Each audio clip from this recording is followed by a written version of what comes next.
Hi, okay. So this new laptop is making me think that I can try and restart my YouTube channel. Like, because I had like issues. If you tried to watch my first video, like not even my first video, but like the video I tried to post this year, then you're gonna see like basically like there was no audio and then I just gave up. Not gonna lie. I complained about it on my like TikTok, but I didn't go further than that. But I think it would be cool to like document like my experiences here at Wits University while I'm studying. Which okay, I'm now starting to hear it. Okay, so for context, is that I was born and raised in South Africa, but then I moved to the US for my studies, and now I'm in Johannesburg for Johannesburg. That's not helping. Okay, but like now I'm here in Joburg, um, for like to do a research project, right? And like I did grow up in Durban, and like I am kind of lucky because I did get to travel a bit growing up, but I was mostly like in South Africa. I did travel. I have like been to different places, and like also the school I was like English speaking, very westernized. And I also didn't grow up knowing Zulu, knowing Zulu. I don't even know how to fix it anymore. But like I didn't really grow up knowing Zulu, and so like, yeah, I think that's part of the problem here. But it's been funny because like having conversations with people trying to explain that like, yes, I am South African, but I don't really know what it's like to I don't fully I'm not like a how can I say this? I wouldn't say I'm a true South African in the sense that like I knew growing up how to be in culture and be in community because I was just like not like really I stayed at home like most of my life being here. And also I was in Durban, but like Durban's, you know what I mean? I'm in Johannesburg now, and so I'm also navigating a new city, which is exciting, but it's also just like, it's kind of funny to explain to people because I'm like, and it's funny because people would say my name Zukiswa, but they'll say it with like the Xhosa accent. And for the longest time, I thought people were trying to like tell me like how to say my name or like they were being, not, thought like people were like, just like I don't know, like I did interpret it as someone being like aggressive, but I now realize that like if I would spoke Xhosa like properly, I would be pronouncing it the same way they pronouncing it. Because I don't speak Xhosa, like I just know like how to greet. That's all I know.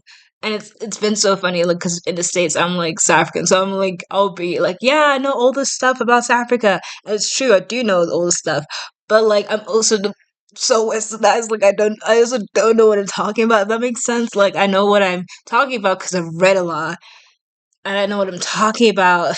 Like, I could talk to you about like being Christian in South Africa. That's something I could tell you days about. But like being other things, I mean, piano, I learned that like when I was 17. My first I'm piano song that I actually like learned was when I was 17, and that was like during COVID.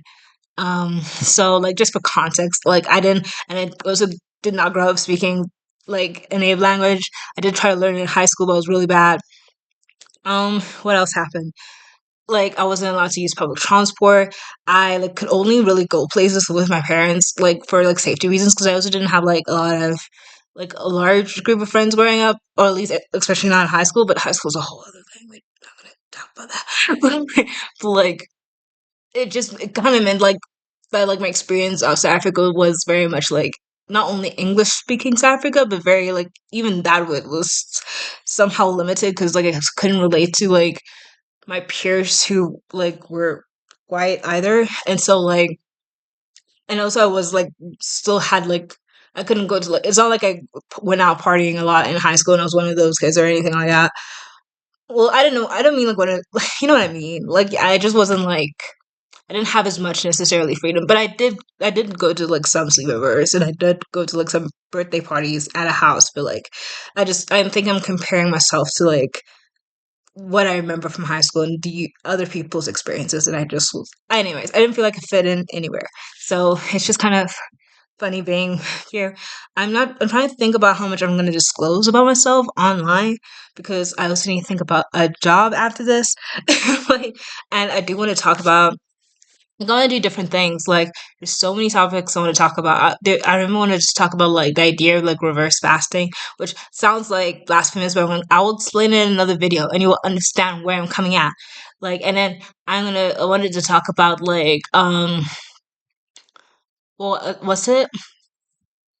I wanted to talk about journaling, like self care and self improvement, and like even like learning how to like do my hair and like I guess my concepts and ideas of femininity.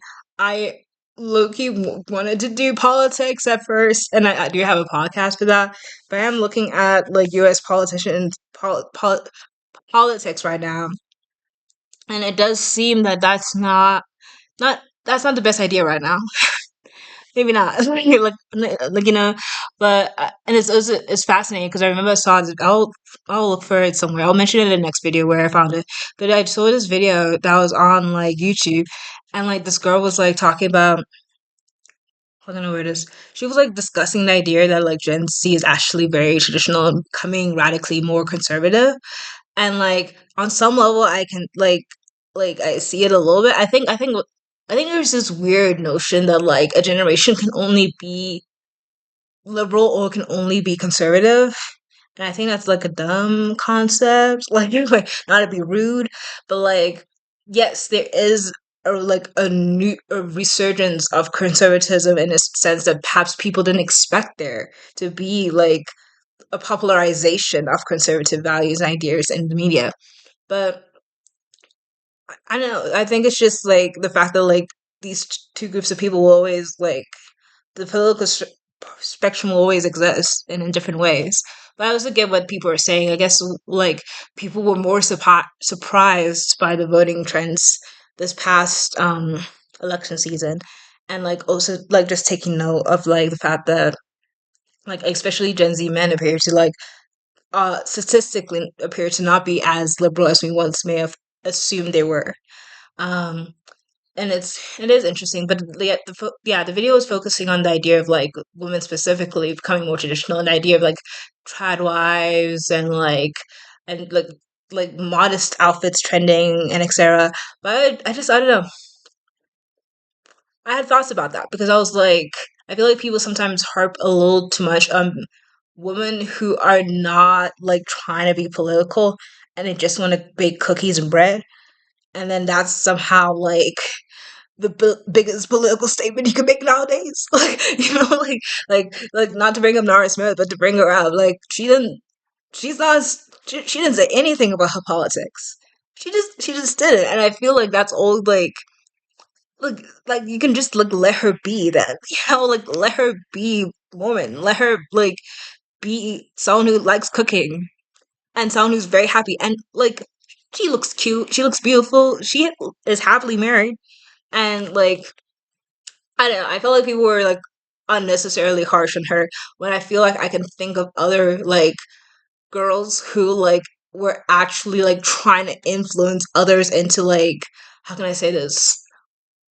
Um Girls who are trying to be not just influence others but be political and influence others in a way that would actually be like detrimental to them even if they don't realize it politically. Like I've seen actual like people like that. Like I can like look for examples of people who actually like were like, hey, you should like absolutely like not be how can I say this?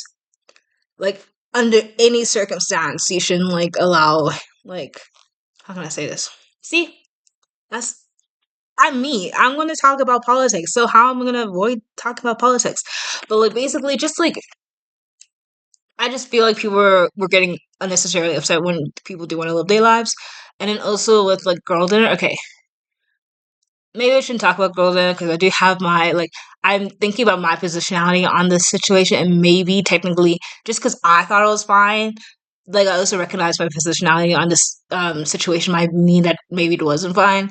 So I feel like I need to look for someone else whose positionality would mean yes, my thoughts on girl dinner is actually accurate because I just like I can like validate my own point of view, yes, but I think I'm really invested in acknowledging the possibility of me being wrong so that like and then therefore I need other sources to confirm, and it's not like even a confidence thing, it's more like a It's more like a just like I want to make sure that I'm not like sitting around full of myself thinking I'm all educated, I'm all knowing, because then I'm not gonna grow. Like I rather fully like explore the possibility of me being wrong in this case. Like I don't want to be like one of those people who just like assume they're right and they actually haven't like done any significant amounts of research, you know. So, anyways, that's my hair. Yeah, that was the elephant in the room. We are gonna eventually I was gonna talk about my hair, but like what else do I want to do? I'll probably think of it tomorrow, honestly. Yeah. But